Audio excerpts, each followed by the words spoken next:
Hello guys, welcome back my new vlog. Good morning. सुबह के 8:30 बज चुके हैं। लगभग मेरा सारा काम ख़त्म हो चुका है।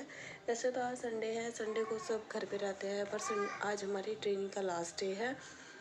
क्योंकि दरअसल कल किसी वजह से हमारी लास्ट ट्रेनिंग थी तो वो पोस्टपोन कर दी है आज के लिए।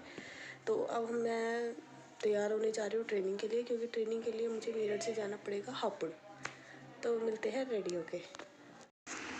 जैसा कि आप सब देख रहे हैं कि मैं तैयार हो चुकी हूँ और मुझे अचानक से डॉक्टर के पास जाना पड़ रहा है, क्योंकि नियति की तबीयत ख़राब हो गई है। सुबह उठी थी तो ठीक थी, लेकिन अचानक से उसको बहुत तेज़ फीवर हो गया था, तो हमें उसे डॉक्टर के पास लेके जाना पड़ा, क्योंकि उसे कफ़ काफ़ी टाइम से हो रहा था, कफ़ एंड कोल्ड।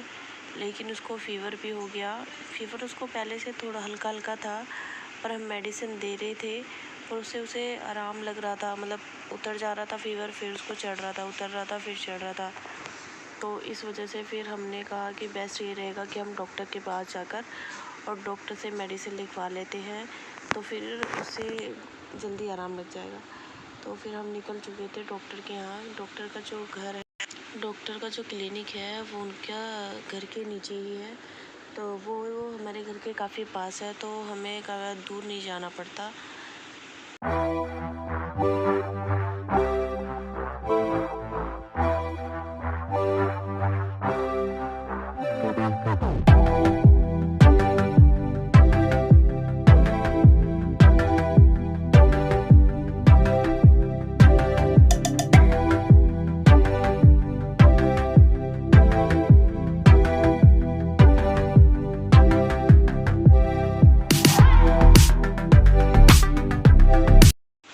ये हम डॉक्टर के यहाँ पहुँच चुके हैं और डॉक्टर का घर जो है हमारे घर से ज़्यादा दूर नहीं है, तो इसलिए हमें ज़्यादा टाइम नहीं लगता। 10 से 15 मिनट।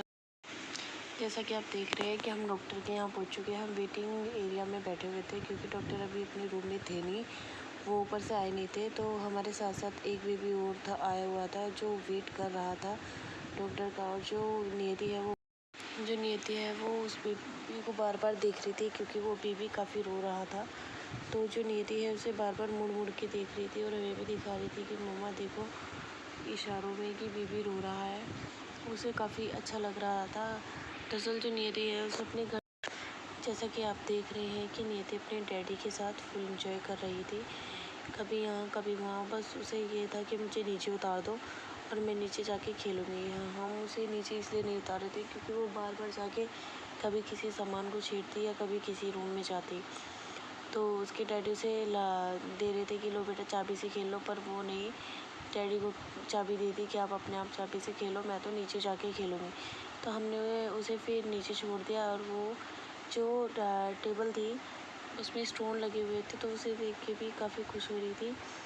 फिर वो बार बार जाके डॉक्टर के रूम में झाँकती और फिर हम उसे बुलाते, पर वो आती नहीं। तो नियति बार बार परेशान कर रही थी। उसके पापा ने उसे गोद में ले लिया था, क्योंकि वो बार बार जाके डॉक्टर के रूम में झाँक रही थी। तो इतने में फिर हमारा भी नंबर आ गया था, तो डॉक्टर ने हमें अंदर बुलाया और फिर हम अंदर चले गए दवाइयाँ लेने। उसके बाद दवाइयाँ लेने के बाद हम लोग डॉक्टर के यहाँ से निकल चुके थे, क्योंकि मुझे ट्रेनिंग के लिए हापुड़ भी जाना था। काफ़ी लेट हो रहा था मुझे, पर बेबी के हेल्थ से ज़्यादा ज़रूरी नहीं थी मेरी ट्रेनिंग।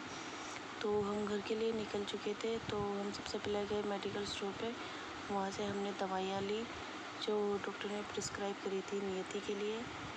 तो डॉक्टर ने जो दवाइयाँ लिखी थी नियति के लिए तो नियति के पापा नियति की मैं दवाइयाँ लेने चले गए थे वो स्टोर पे, और मैं नियति वेट कर रहे थे। इतने में एक घोड़े वाला जा रहा था, तो नियति उसे देख के काफ़ी खुश हो रही थी कि मतलब उसे ऐसी चीज़ें देखना बहुत अच्छा लगता है। दवाइयाँ लेने के बाद फिर हम लोग घर के लिए निकल चुके थे, क्योंकि जैसे मैंने बताया कि हमारा घर डॉक्टर के घर से ज़्यादा दूर नहीं है, तो हमें 5 से 10 मिनट लगता है। तो हम निकल चुके थे दवाइयाँ लेकर अपने घर की तरफ। जैसा कि आप देख रहे हैं कि हमारा जो घर है वो काफ़ी दूर नहीं है, मतलब हमारे घर के पास इजीली हर चीज़ अवेलेबल है। हॉस्पिटल वगैरह, डॉक्टर्स, कॉलेज, स्कूल सब हमारे घर के पास पास है। अब हम अपने घर पहुंचने वाले थे, और घर पहुंचकर सबसे पहले मैंने नियति को दवाइयाँ दी क्योंकि उसको फ़ीवर हो रहा था। दवाइयाँ देने के बाद मैं फटाफट तैयार होकर हापुड़ के लिए निकल गई क्योंकि मुझे काफ़ी लेट हो रहा था ट्रेनिंग में जाने के लिए।